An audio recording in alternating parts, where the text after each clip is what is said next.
C'est au Magic Mirror, cœur battant du village de marionnettes, que Marionettissimo a soufflé ses bougies.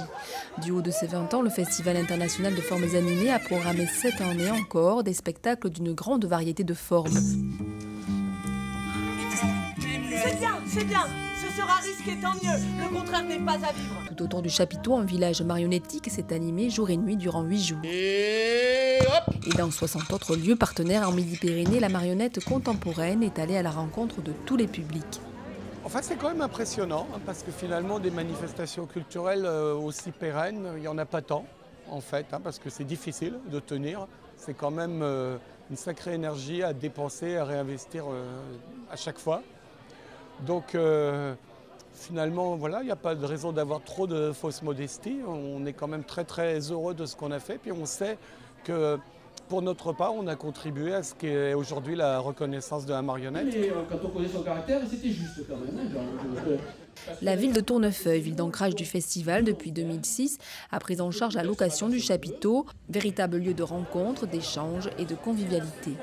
Un festival comme Marionettissimo, qui s'inscrit dans une programmation annuelle de la ville en matière culturelle, c'est tout simplement un des éléments majeurs du croisement entre les arts et les habitants de la ville. Et nous croyons beaucoup à la culture comme action pour faire qu'une ville comme la nôtre, une ville de première couronne d'une grande agglomération, vive, fonctionne, que les gens se croisent, se rencontrent et qu'il en ressorte finalement du bien pour tous. Il marche bien marionnette, dont le grand maître était Chaplin. Il y a 20 ans, lors du premier festival Marionettissimo, Alain Duverne, qui démarrait avec ses marionnettes au Guignol de l'Info sur Canal+, était venu à la rencontre du public toulousain.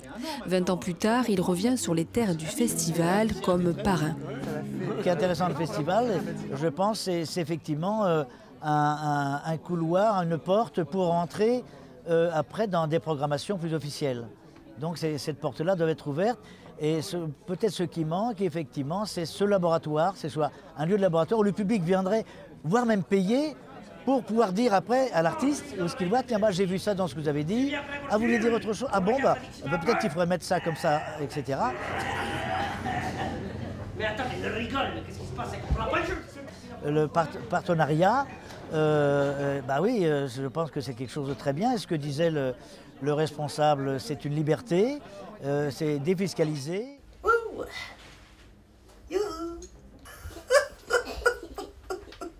Partenaire de cette édition, Groupama a accueilli le festival dans ses agences en périphérie de Toulouse, à Saint-Georges-Muret, Castanet et Tournefeuille.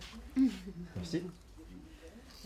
Jusqu'à maintenant, on était très présent sur le sponsoring sportif ou dans le monde agricole et qu'on voulait aussi montrer que sur le côté culturel, ces Groupama étaient investis et souhaitaient aider les actions culturelles locales, notamment ici à Tournefeuille sur ce festival qui est très connu. Autre innovation, un déjeuner interclub a eu lieu sous le chapiteau. L'occasion pour les entreprises de découvrir l'univers du théâtre de formes animées et venir, pourquoi pas, sur la prochaine édition comme mécène.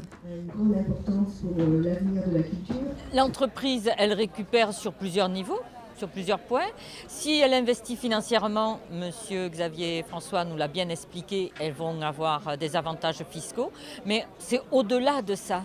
Je crois qu'aujourd'hui, l'entreprise, elle a bien compris que participer à la culture pour son personnel, pour l'image, pour avoir une autre résonance que le milieu de travail dans lequel elle évolue, c'est important. Mais c'est aussi participer à la vie du village, à la vie de la commune, à la vie d'un territoire. Regardez aujourd'hui ce que fait M. Duverne, le développement économique et nos politiques, on adore, donc il faut y participer. Avec le casque, il écoute une belle histoire et avec le mouvement des objets, il voit la représentation de l'histoire qu'il écoute. Depuis ses premiers pas, le festival a pris un caractère international. Aujourd'hui, Marionettissimo ouvre davantage les portes de la création et des échanges culturels en créant des partenariats avec le Québec et l'Espagne.